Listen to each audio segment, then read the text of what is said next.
Welcome to Environmental Literacy Part 2. So far, we've defined natural resources as things made by the earth that humans need to survive. And we said that there are two factors that have the biggest impact on natural resources. One, human population. Two, human consumption rate. Well, human population and human consumption rate keeps increasing. And as a result, environmental problems keep increasing because all environmental problems are caused by these two factors. So as our population grows and humans consume more natural resources, our environmental problems have been growing and getting to a point where our ecosystems may no longer be able to sustain us. So in 2010, a group of scientists addressed this question. Are our ecosystems getting to a point where they can no longer sustain us? So this group of scientists, of 28 internationally renowned scientists, led by Dr. Johan Rockström, identified these 9 areas that are impacted by humans. And you can see them on this picture here. So for example, at the top, where the 12 o'clock would be here, climate change is one of the areas that humans are impacting. Climate change is the change in our overall temperature of the earth, and it involves other things too, which we'll get into towards the end of the course. Biosphere integrity refers to one component of it is genetic diversity. That is, how many different types of life are there on the earth? The more different types, the better for us. Land system change would be for example, a lot of the continent is turning to desert, especially in Africa. That is a result of human impact. Also, a lot of land's being used to raise cattle, less land for humans to live on. Freshwater use. Biogeochemical flows refer to humans moving phosphorus and nitrogen into water areas like lakes and oceans, rivers. Ocean acidification, our ocean is becoming more acidic, mainly as a result of climate change. Atmospheric aerosol loading has to do with pollution in the air. Ozone depletion has to do with shrinking the protective layer of ozone gas in our atmosphere that screens out harmful radiation from the sun. And then novel entities means things that we aren't aware of yet that we are impacting. So not only did they identify these 9 areas, but they also identified boundaries for these areas, which could not be exceeded if humans were to be able to continue to develop and thrive. So you can see on the right-hand part of this slide, they have a color code. Red means we have gone beyond the boundary and we have impacted that area such that it's changed the ability of the ecosystem to support us. Green means we're approaching increasing risk. Yellow means not a problem yet. And white means we haven't actually quantified that boundary. So you can see that for some of these areas, such as biosphere integrity and nitrogen and phosphorus, we have exceeded the boundaries. So these planetary boundaries are basically presenting a line or a level at which, if we stay below or above, it depends on the parameter, we can continue to develop and thrive as we have in the past.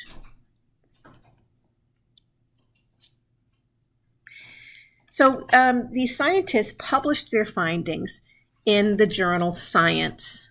And Science is a very prestigious journal. It is well peer-reviewed and well accepted by the scientific community. But it was also summarized in Scientific American, and this is a picture from the Scientific American article, and this is one I'm going to have you all read. So you can see from this picture of the planetary boundaries now that there are actually numbers for each planetary boundary. And if we look at, for example, climate change, ocean acidification, you can see that what they're measuring isn't actually pH, but it is another parameter that's a measure of, or a measure of pH, another way to measure it. And so they have the pre-industrial value, which is prior to 1750, the current value 2.9, and the boundary 2.75. Now, in the case of ocean acidification, the boundary is a level we do not want to go below.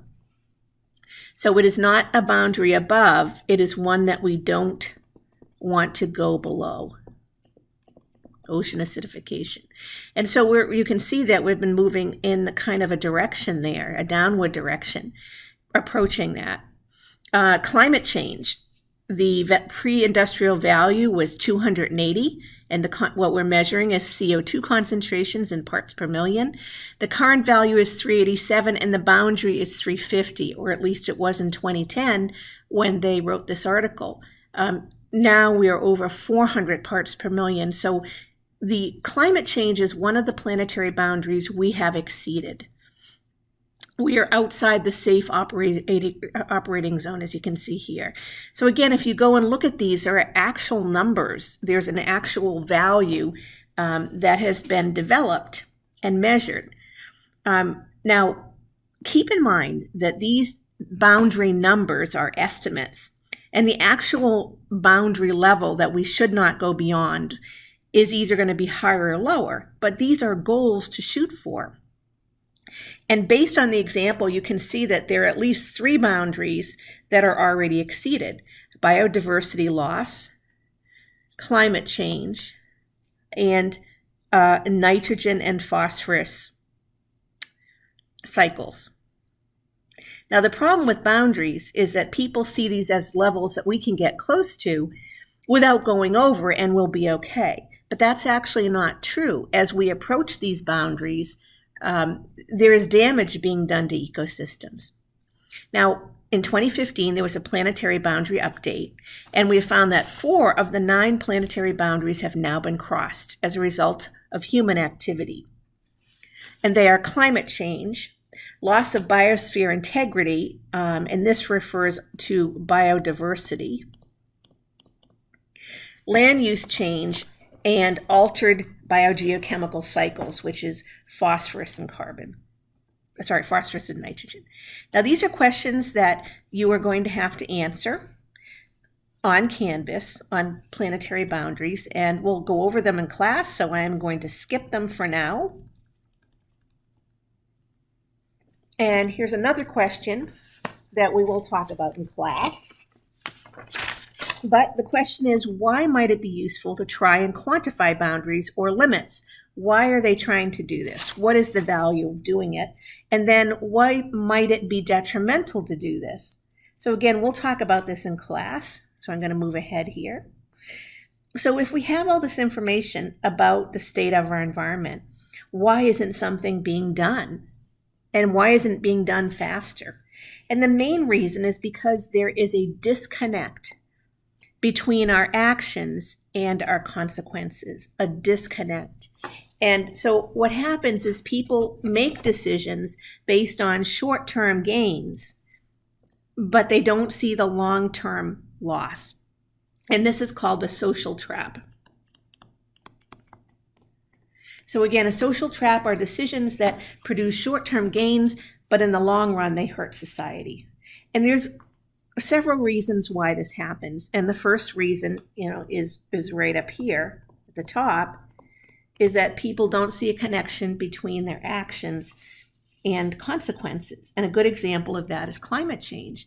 People aren't aware, or maybe they are now, but haven't been, that, burning a lot of fossil fuels, buying cars that burn a lot of fossil fuels, like big Humvees or big SUVs, actually hurts the environment and moves us towards climate change. Buying big homes, buying a lot of stuff,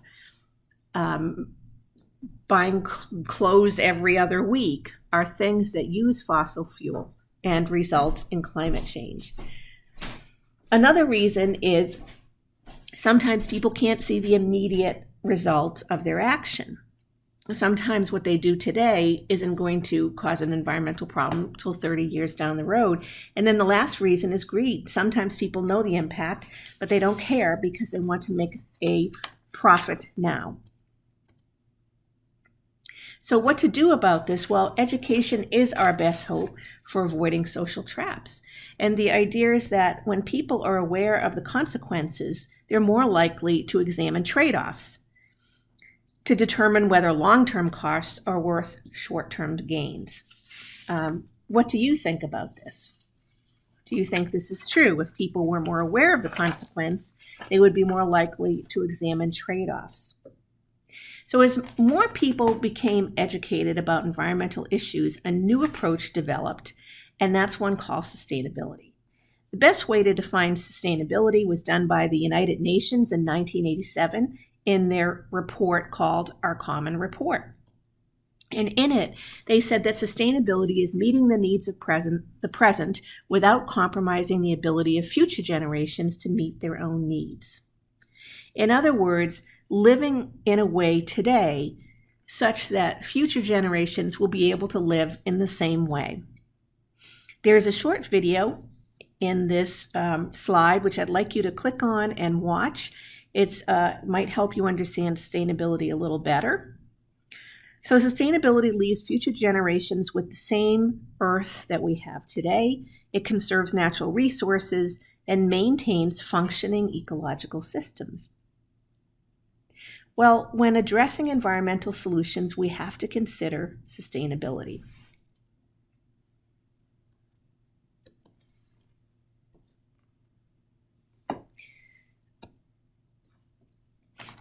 So there are three spheres or areas of sustainability, three things that you have to consider if you want to come up with a sustainable solution to an environmental problem. And the first, as you can see at the top, is the environment itself. So if you are trying to solve a problem such as overfishing, for example, you have to consider the habitat, pollution in the water, fishing frequency, fishing pressure, predators, things like that. You have to consider the environment. But you also have to consider the economic impact of your solution. How is it going to affect the profit of fishermen? How is it going to affect local communities? How is it going to affect economic health? And then you also have to figure or consider the social aspect. How is your solution going to affect the standard of living of people in the community? There are places where these three spheres intersect. For example, here's one, a social environmental. So in other words, environmental justice. Is your decision, for example, cleaning up a hazardous waste site or deciding to dispose of waste by incineration, is that helping a large group of people but hurting others? So historically, a lot of hazardous waste sites and incinerators were sited near poor communities who didn't have much of a voice. That's what environmental justice is, making sure the solution helps all citizens. So sustainability itself is inherently interdisciplinary, and that means if you are going to apply sustainability in solving environmental problems, you have to consider a broad range of disciplines.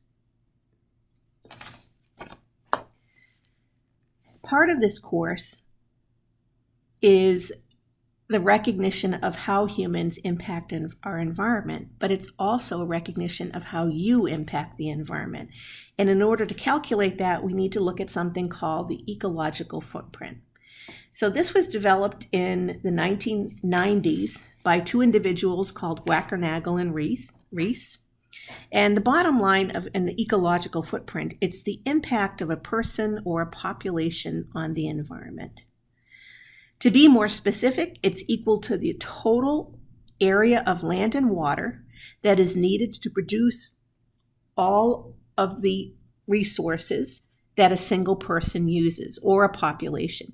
So in other words, how much land and water do we need to provide your food, your home, your products that you use, cleaning products, clothing, things like that. And also how much land and water is needed to dispose of the waste from a single person. That is the ecological footprint. What we know from data now that's been collected for many years is that humans are using 30% more of the planet's resources than are available. So if we look at ecological footprints from many different countries, you see some interesting things. So on the right side of the picture are some pictures of footprints. And the size of the footprint relates to the size of the actual impact by that population on the environment. So the bigger the footprint, the bigger that country, the bigger the impact that country has on the environment in a negative way. So you can see that the US footprint here is 5 times greater than the world's average, which is in the middle, the world's average, and that developing countries such as India, Rwanda, China have a much smaller ecological footprint. So in other words, the ecological footprint isn't necessarily based on how many people are in the country, but it's based on their consumption rate. So not on the number of people, but how much each individual consumes. And according to this United States, people in the United States consume a lot of natural resources. And you can see Canada also does. Canada doesn't have a lot of people. France has a fairly high ecological footprint. Just as an aside, the World Bank no longer uses this word developing countries, but I am going to keep using it because we don't have a better term. But they don't use it because a lot of times countries that are lumped together as developing countries are actually differ from each other. But generally what developing countries mean is that they have a low gross domestic product. They have a low life expectancy.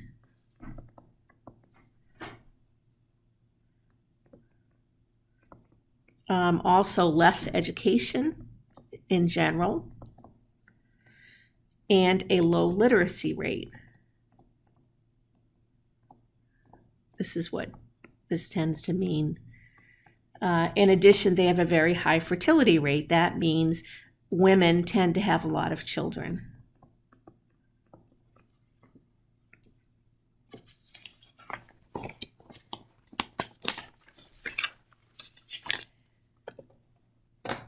So models that we have looked at predict that if all the people in the world consumed as much as the average American, we would need 4.5 more Earths to support those individuals, which we don't have. And this kind of leads us to the concept of carrying capacity, which is the maximum population that a habitat or an ecosystem can support indefinitely. And it's based on the availability and amount of resources within an ecosystem. So for non-humans, such as the deer shown in this picture, they cannot exceed their carrying capacity. And if they do, their population number will drop.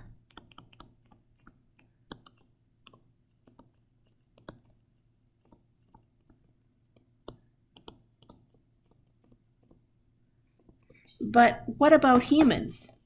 Do we have a carrying capacity? We do, of course, have a carrying capacity, but we can exceed it.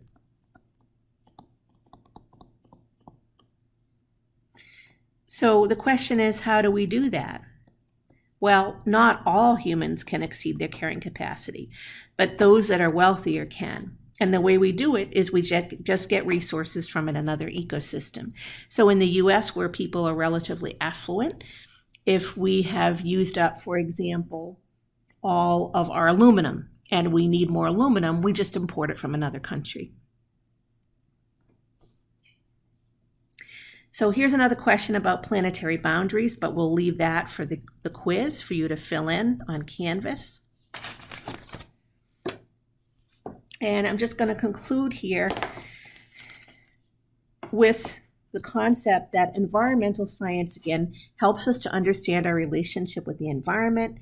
And because of that, it helps us to find balanced solutions to environmental problems. And this can mean longevity, so that means our species is around longer, prosperity, and peace. There is still a chance for a healthy world. We have nature preserves and protected areas, and they're on the rise. The world population is increasing, but it is expected to stabilize by 2050. More and more countries are moving to a climate neutrality and helping to fight climate change. And more countries are trying to eliminate fossil fuels. Within the US, more and more states are setting up policies to eliminate fossil fuel. David Orr, who's a famous and influential scientist, said, "The crisis of sustainability is in large a measure of knowledge. And I'd like you to think about what that means.